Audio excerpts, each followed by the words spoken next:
नमस्ते, मैं हूं संजय दीक्षित और आप देख रहे हैं दी जयपुर डायलॉग्स।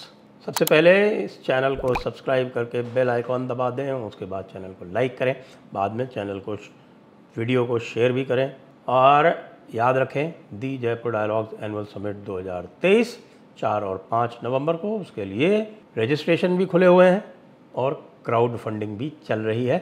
दोनों के लिंक डिस्क्रिप्शन में दिए हुए हैं। बात करेंगे दक्षिण भारत की राजनीति के ऊपर। और दक्षिण भारत की राजनीति में आपने जैसे देखा कि अभी स्टालिन पुत्र महोदय ने जिस प्रकार से सनातन धर्म पर प्रहार किए और जिस प्रकार से मोदी जी ने आदेश दिया कि इसका पूरा प्रतिकार किया जाए, उस क्रम में एक बहुत बड़ा डेवलपमेंट हो गया है और मैं आपको उसे सिलसिलेवार समझाऊंगा। और डेवलपमेंट ये हुआ है कि जो दिल्ली लिकर स्कैम है उसके एक प्रमुख किरदार हैं नेल्लोर के लोकसभा सांसद मंगंटू श्रीनिवास राव। वो वायदा माफ गवाह बन गए हैं। जी हाँ, उन्होंने अप्रूवर बनने की अर्जी दे दी है।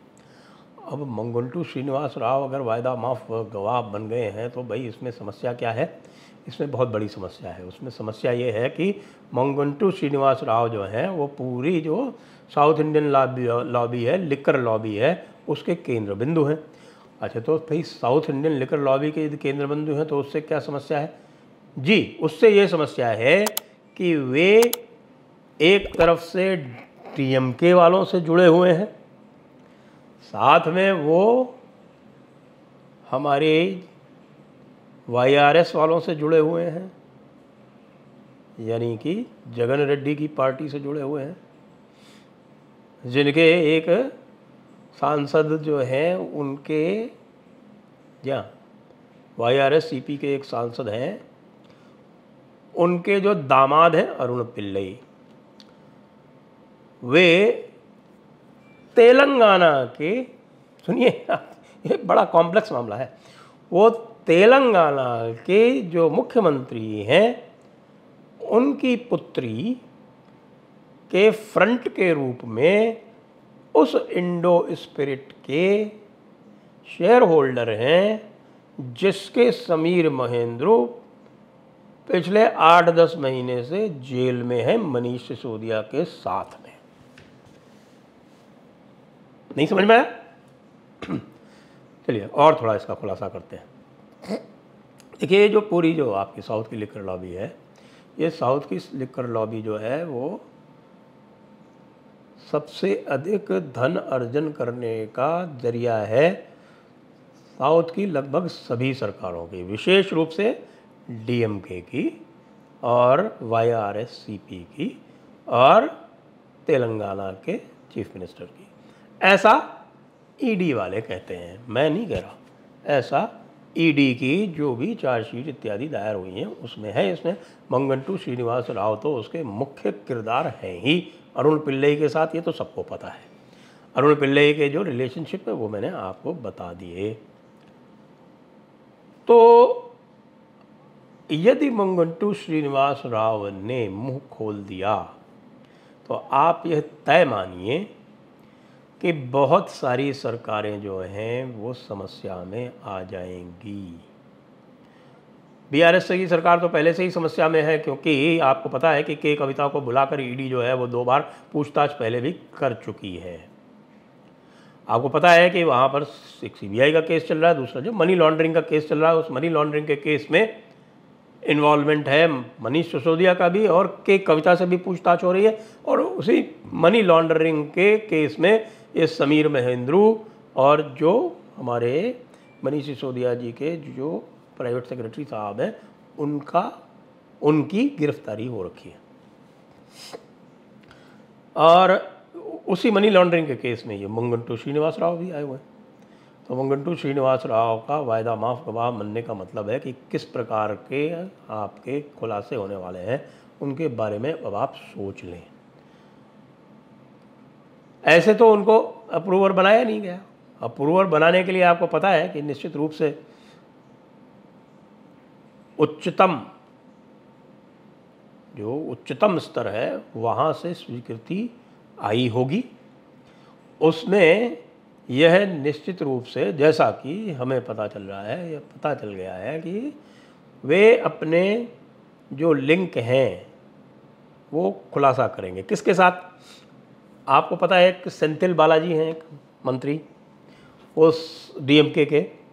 वो सेंथिल बालाजी जो हैं वो इस समय जेल में हैं, उनको मंत्री पद से हटाया नहीं गया। ये सेंथिल बालाजी पहले एडीएमके में होते थे, लेकिन सेंथिल बालाजी जो हैं वो वहाँ के बड़े लिकर किंग पिन हैं, और उसके नाते उनकी डीलिंग बहुत सी क्लोज है। किसके साथ?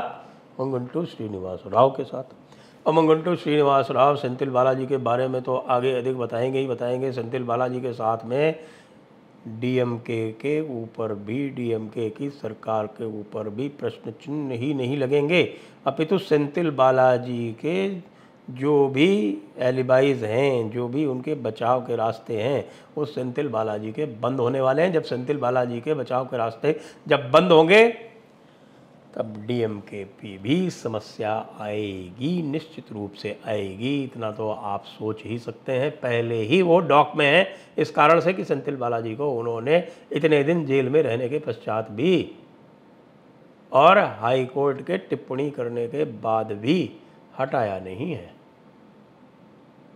ये एक फ्रंट हुआ इधर, और दूसरा आप चलेंगे तो देखेंगे कि अब बीआरएस या टीआरएस जो पहले थी, तेलंगाना राष्ट्र समिति, वर्तमान में भारत राष्ट्र समिति, तो उस भारत राष्ट्र समिति की तो के कविता स्वयं ईडी के रेडार पर है ही। पूछताछ उनसे हो चुकी है। अब पूछताछ में उन्होंने अनभिज्ञता अपनी जाहिर की है।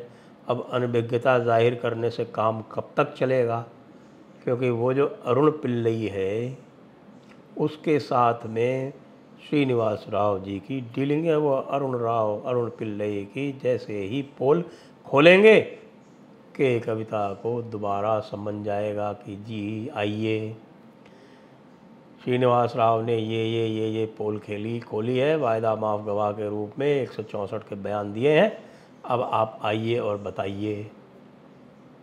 अब आप सोच सकते हैं चुनाव को कितने दिन रह गए? मुश्किल से 3 महीने हैं। Hardly 3 months to go for the elections in Telangana. Chhattisgarh, Rajasthan और मध्य प्रदेश के साथ ही तेलंगाना के चुनाव होने हैं। वैसे चुनाव तो मिज़ोरम में भी होंगे, लेकिन 4 यही मुख्य प्रदेश हैं जिनमें चुनाव होने हैं। और इन चुनावों में श्रीनिवास राव जी के माध्यम से धन भी मिलता था। श्रीनिवास राव जी के माध्यम से और भी बहुत कुछ मिलता होगा, हमें पता नहीं है। जब ईडी की पूछताछ और आगे चलेगी तब और पता चलेगा। और इधर बच गए भाई साहब हमारे केजरीवाल जी। अब केजरीवाल जी जो हैं उनके ऊपर जो दबाव आएगा वो अलग तरह का आने वाला है। वैसे भी केजरीवाल जी जो हैं उन्होंने अपना हित साधन तो कर लिया, कांग्रेस पर दबाव डाल के 2 बातें सिद्ध कर दी। एक तो ये बात सिद्ध कर दी कि कांग्रेस पर इस समय दबाव लाया जा सकता है। दूसरी बात ये सिद्ध कर दी कि भाई हमने जो भी कांग्रेस से बात की थी वो अनकंडीशनल थी। आपको संभवतः ध्यान हो कि जो अभी चर्चाएं हुई थी इनकी मुंबई में, जो टुकड़े टुकड़े इंडी अलायंस की जो बैठक हुई थी, उसमें भगवंत मान ने स्पष्ट कह दिया था कि पंजाब में कोई सीट देने का प्रश्न उठता नहीं है, क्योंकि हमारी 92 सीटें, इनकी सिर्फ 17 सीटें, तो इसलिए कोई अर्थ नहीं है। पंजाब में तो हम सारे के सारे लोकसभा के जितने भी सीट्स हैं वो हम अब अकेले लड़ेंगे। तो अब कांग्रेस को क्या चाहिए? कांग्रेस को जो भी चाहिए वो इसलिए भी नहीं मिलेगा क्योंकि केजरीवाल वैसे ही कह रहे हैं कि साहब हमें तो ये राजस्थान में कुछ नहीं दे रहे, गुजरात में कुछ नहीं दे रहे, एमपी में कुछ नहीं दे रहे, तो हमसे क्या चाहते हैं? अब आप ये देखें कि केजरीवाल अगर इसी रास्ते पे चलते रहे तो हो सकता है कि उनको थोड़ी बहुत और सांस दे दी जाए, लेकिन बात बड़ी तगड़ी है। एक श्रीनिवास राव कितने लोगों की जान सांसत में डाल रहा है, ये देखिए आप। 4 सरकारें जो हैं वो एक श्रीनिवास राव के अप्रूवर बनने से अपनी सांस ऊपर की ऊपर और नीचे की नीचे करके इस समय बैठी हुई हैं। और फिर आप सोचेंगे कि भाई ये इंडिया अलायंस वाले जो हैं ये क्यों दौड़कर जा रहे हैं वहाँ पर G20 में भाग लेने के लिए, कि भाई कांग्रेस चीफ मिनिस्टर्स के अतिरिक्त किसी और ने बायकॉट क्यों नहीं किया।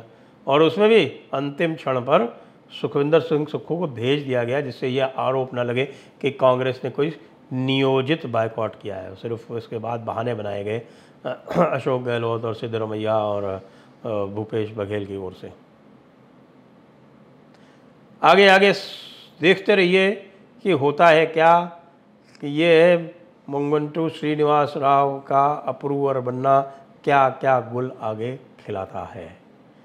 ये दिल्ली लेकर स्कैम जो है ये आगे के लोकसभा चुनाव, विधानसभा चुनाव में कम से कम 4 प्रदेश सरकारों की हवा निकालने के लिए पर्याप्त है। जय हिंद, वंदे मातरम।